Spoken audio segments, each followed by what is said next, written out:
In today's lab, we're going to do an experiment with diffraction.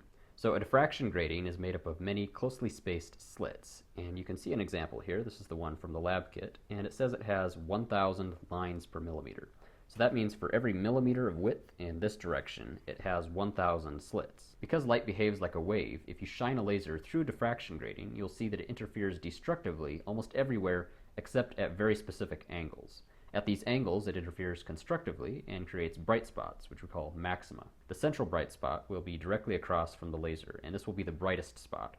Then on either side of that, you will have slightly dimmer secondary maxima, and then beyond those, you'll have even more, but those will be considerably dimmer. For the experiment, we'll be using the first maxima on either side of the central bright spot, and then with that, we can calculate the wavelength of our laser. Once we have that, we'll compare it to the wavelength range printed on the warning label on our laser.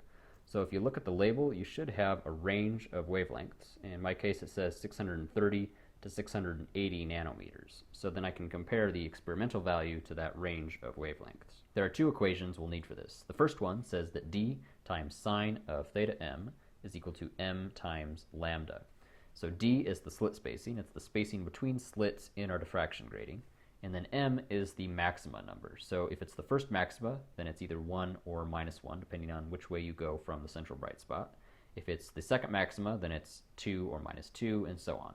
But we're only using the first maxima, so then the equation becomes d times sine of theta 1 is equal to 1 times lambda, which is just equal to lambda. And I forgot to mention, but lambda is the wavelength of light. The second equation is for the angle, theta m. And if we analyze the setup using trigonometry, we find that the angle is equal to the inverse tangent of ym over L.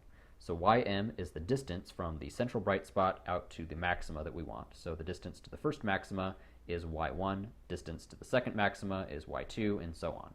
And then L is the distance between the diffraction grating and the screen. So in our case, we want theta 1. So theta 1 is equal to the inverse tangent of y1 over L. And then we just have to plug this back into the first equation and solve for the wavelength. Now, there are two parts to the experiment. First, we're going to shine the laser through the diffraction grating and use this to determine the wavelength of our laser. And then second, we're going to reflect the laser off of a CD. So the CD will act like a diffractive surface, which we can then use the previously determined wavelength to find the groove spacing of the CD. And the groove spacing is similar to the slit spacing on the diffraction grating, except that it's on the surface, so it's grooves instead of slits. For the setup, we need to make holders for the diffraction grating and for the laser. For the diffraction grating, we're going to use the breadboard and some LEDs. And we're not using this electrically, it's just going to act like a stand to hold the grating in an upright position. You'll notice a groove down the center of the breadboard, and if we place the diffraction grating in that groove, it sort of stands up on its own. It also wants to tip over to one side, and so to keep that from happening, we can place some LEDs on either side of it and keep it in an upright position.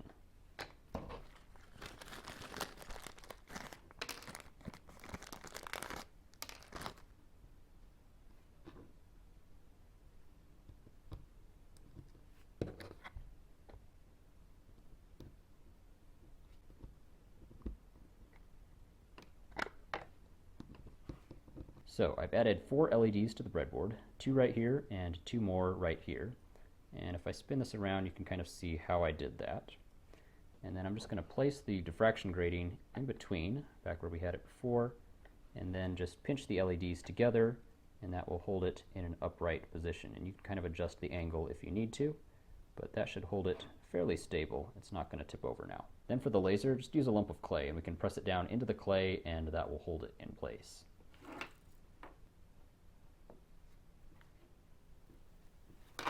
Now we need to place the diffraction grating 1 meter away from the wall or other flat surface that we're going to project onto. And I'm just going to measure it then from the wall to that center groove on the breadboard. So I'll just line it up here and then tape it down to the table to keep it from moving.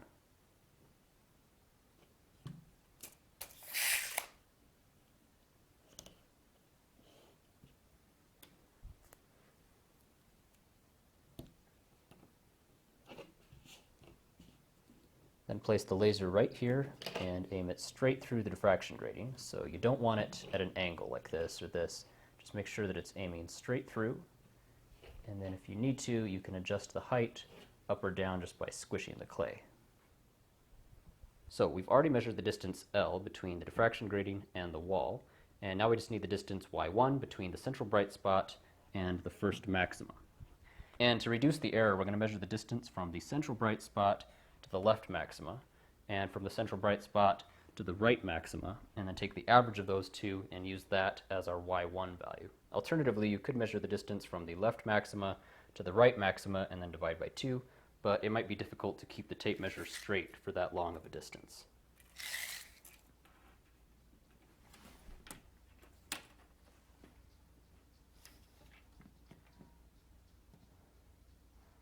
So it looks like this one is about 85.4 centimeters, so that would be 0.854 meters.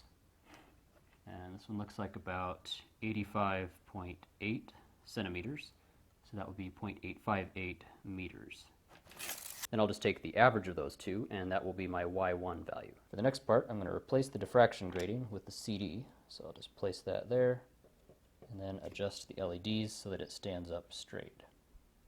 Then move the laser over here to this side, and we're going to need to elevate it just a little bit. So this way the laser hits the CD on the side where the grooves are vertical. If you look over here at the wall, you'll see the central bright spot, the left maxima, and the right maxima. But if we can, we'd like to adjust the angle of the laser so that the central bright spot hits the laser instead of the wall. And if we do that, then we'll know that it's centered, that it's not at an angle at all.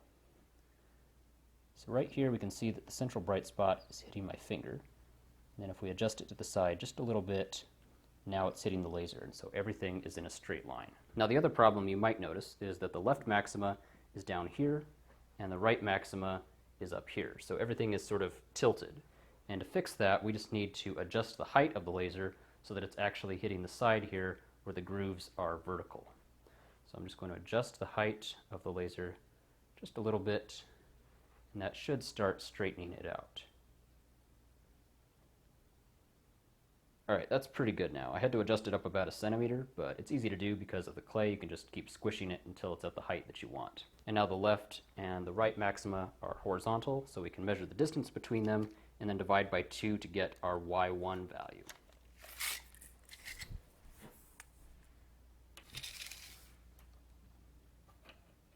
Also, the distance L from the CD to the wall is still 1 meter, so that hasn't changed. And that's it. So just read your instructions carefully. They will have more information than what is shared in the video, and good luck on your experiment.